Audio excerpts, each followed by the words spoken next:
Hello ladies and gentlemen, Meoni here of AceGamesTV, and I'm here to look at a game that's just recently come off of its NDA, and that is none other than Everquest Next Landmark.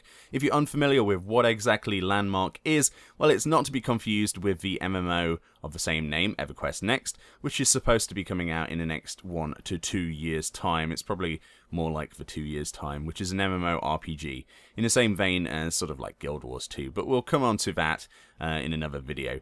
But for this video, we're looking at Landmark. So Landmark is a standalone game that they've put into early alpha now. You can access with Founders Packs, which you have to purchase via real money. The game itself will be free to play and obviously free to download at some point in the future. But for now, in the very early stages of alpha, you have to pay to come along and try it out. But there's a lot of pros to that con, which we'll look at in a second. But what exactly is this game? Why is this a thing? Well, apparently at Sony Online Entertainment, they were messing around with the dev tools to actually build Everquest Next, and it was decided that the tools themselves were so well incorporated and they were a lot of fun. But there's a lot of budding builders out there and a lot of very talented people who, build stuff that's magnificent in Minecraft, that it would be cool, a very cool idea in fact, to release a standalone game which would actually allow people to build things within that world. Now, by that world, I mean that if they're good enough, if you build something so good and so in keeping with the actual game, then it will be voted in and possibly incorporated into the final game somewhere in the world. So bear in mind, this is not the same world as the Everquest world for that game. This is very early alpha, so it's very buggy, but it is a standalone game filled with a fantasy-looking world full of various things, but it's going to basically involve a lot of Minecraft-esque crafting and gathering, which honestly I like. So let's get going with that, shall we? Let's step into the world and I'll show you more. So here we are, we finally logged in, and here we are at the Nexus here, which is the big crystal, which you'll be able to traverse various worlds and servers with. That's right, you can transfer to other servers here freely. It's like a layered system. If you're familiar with any other game, there's like a layered server system where you can hop onto different places, but there's also different locations or different biomes, which is another word you may be familiar with in Minecraft. So if we zoom out here on the map, you can see all of the claims. A claim is essentially your entitlement to build on that location. You build a flag in the game and you put it down, and then you can actually build your own stuff on there because you own that landmass. As you can see, I came into the alpha rather late, so I'm just sort of messing around with the menus here. But as you can see, here we are, we have the materials menu. This is where materials go when you've gathered them. We have a chat menu down here, very similar user interface to what you would find in any traditional MMO. We've got like the user interface buttons down here for the game menu. We have a character panel where you can actually drag and drop various things into your character panel, gear and equipment that will increase your gathering speed and things like that, jewelry slots, clothing, things like that. We also have the ability to look at tools and things in our inventory, very much like, World of Warcraft or any MMO that you're familiar with. So it's nice and clean. I do like this UI. I think it's quite ergonomic. It's very Star Wars-esque in places with the blue sort of entitlement, but it's still pretty fun. I like it. It's nice. There's no massive big coiled silver dragons either side of the buttons there, but as you can see, there's buttons all the way up here, and then there's three on the end that will be used for something different in the future.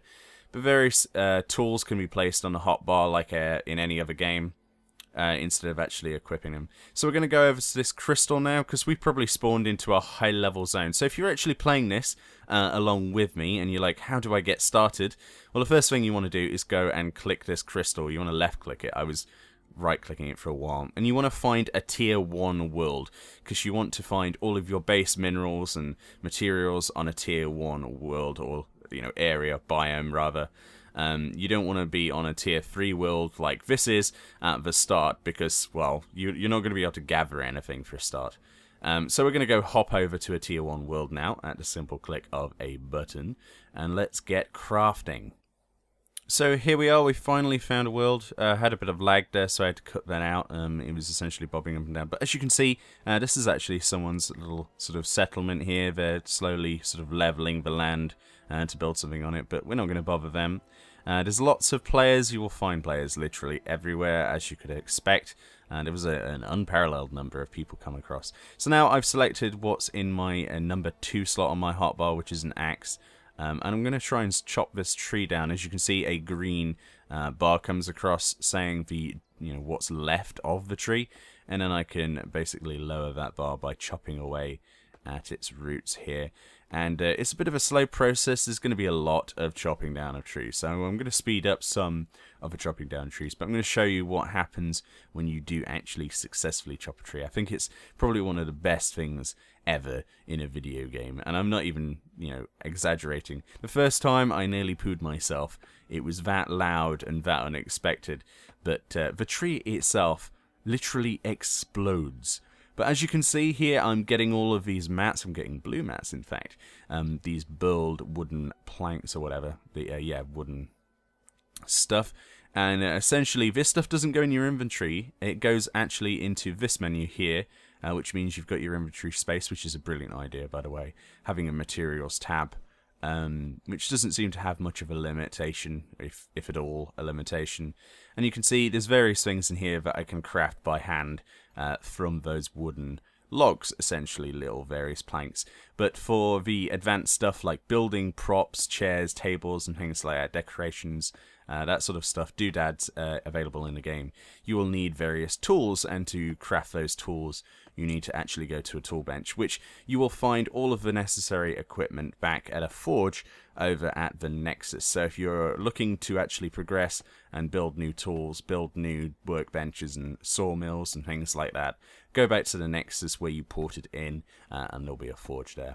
As you can see, we're nearly chopping through this tree any minute now, and you're going to see exactly what scared me the first time. Wait for it. Wait for it. Timber! Look at that.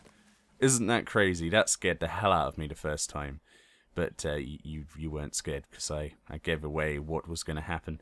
But yeah, so basically the game is all about gathering at the moment. So, obviously I'm going to try and skip as much of this as possible. I'm just going to show you what it looks like for the first thing. So I think the next thing is to go and get some minerals. We need some copper and various other things along the way, including stone and dirt.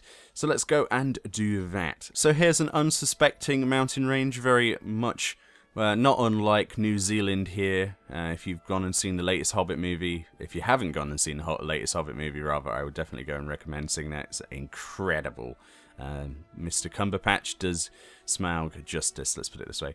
So I'm going to just run across here, and you'll see on the side of mountains different colours here. This is copper. You can actually dig away at this.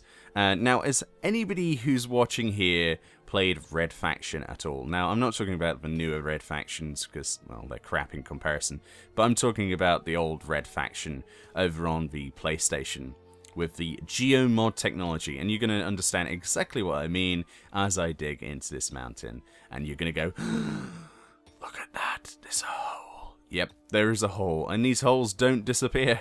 It's amazing. So, as you can see, I'm digging away at this copper here, which was my primary concern.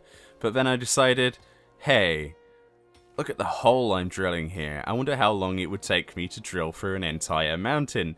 So suddenly my goals changed, and once I dug out the rest of this copper, that was my first sort of idea. So the rest of this video will be me digging through a mountain. I do apologise for that. In the second video, I'll be showing you how to stake a claim, and we'll get onto the building. But this is really the gathering side. I love this. Like, I love the geomod technology where you could blow big holes out of mountains. As far as I can tell, there is actually dynamite in this game as well, so you can imagine how much fun I'm going to have with that when I unlock it. So I'm speeding up here. Sorry about the speeded up sound. I thought it was entertaining enough to keep in, though. As you can see, my hole is getting bigger, rather. Not digger, but that's what she said. And I finally dug through the other side into the next valley. That's an entire mountain I've drilled through in a space of, that took me about 40, 50 minutes. It's very easy to watch time just go out the window with this game. So as you can see, I'm just digging down to the ground level now. But how cool is that? I've made my mark on the landscape. Other people are going to come to this area, obviously, unless the servers are reset. There are going to be reset phases in the alpha and beta stages, one of each, unless there's other problems that come apparent to SOE. But there it is. There's my hole. There's my stake of fame. So if you're wanting to come and find my hole, there it is. You saw the server listing when I started playing the game. That's my hole. But yeah, in the next episode, we're going to be staking a claim on this very, very busy map. Somewhere, we'll find somewhere, and then I'll show you all there is to do with crafting and building. So, until next time, thank you for watching. I'll see you later.